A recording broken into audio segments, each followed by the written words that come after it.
بسم الله الرحمن الرحيم تبارك الذي بيده الملك وهو على كل شيء قدير الذي خلق الموت والحياة ليبلوكم أيكم أحسن عملا وهو العزيز الغفور الذي خلق 7 سماوات طباقا ما ترى في خلق الرحمن من تفاوت فارجع البصر هل ترى من فطور ثم ارجع البصر كرتين ينقلب إليك البصر خاسئا وهو حسير ولقد زينا السماء الدنيا بمصابيح وجعلناها رجوما للشياطين وأعتدنا لهم عذاب السعير وللذين كفروا بربهم عذاب جهنم وبئس المصير إذا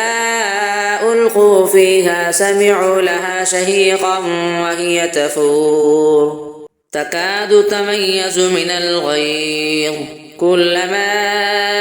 ألقي فيها فوج سألهم خزنتها ألم يأتكم نذير قالوا بلى قد جاءنا نذير فكذبنا وقلنا ما نزل الله من شيء إن أنتم إلا في ضلال كبير وقالوا لو كنا نسمع أو نعقل ما كنا في أصحاب السعير فاعترفوا بذنبهم فسحقا لأصحاب السعير إن الذين يخشون ربهم بالغيب لهم مغفرة وأجر كبير وأسروا قولكم أو اجهروا به إنه عليم بذات الصدور ألا يعلم من خلق وهو اللطيف الخبير هو الذي جعل لكم الأرض ذلولا فامشوا في مناكبها وكلوا من رزقه وإليه النشور أأمنتم من في السماء أن يخسف بكم الأرض فإذا هي تمور أم أمنتم من في السماء أن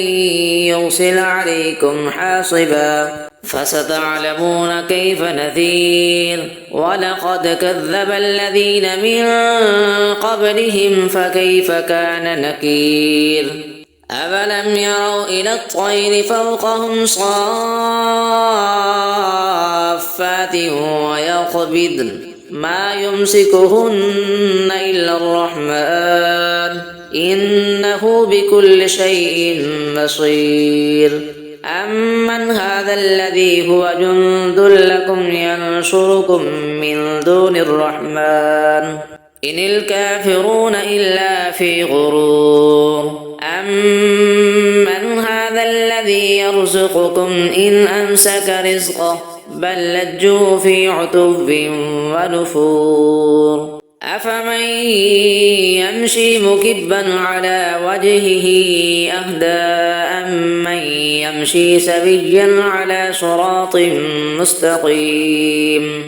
قل هو الذي أنشأكم وجعل لكم السمع والأبصار والأفئدة قليلا ما تشكرون قل هو الذي ذرأكم في الأرض وإليه تحشرون ويقولون متى هذا الوعد إن كنتم صادقين قل إنما العلم عند الله وإنما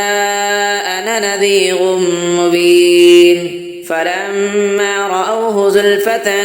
سيئت وجوه الذين كفروا وقيل هذا الذي كنتم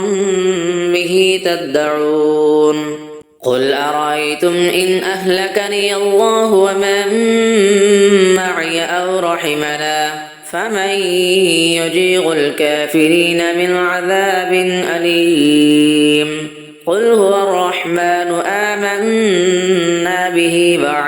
توكلنا فستعلمون من هو في ضلال مبين قل أرأيتم إن أصبح ماؤكم غورا فمن يأتيكم بماء معين الله ربنا ورب العالمين صدق الله العظيم.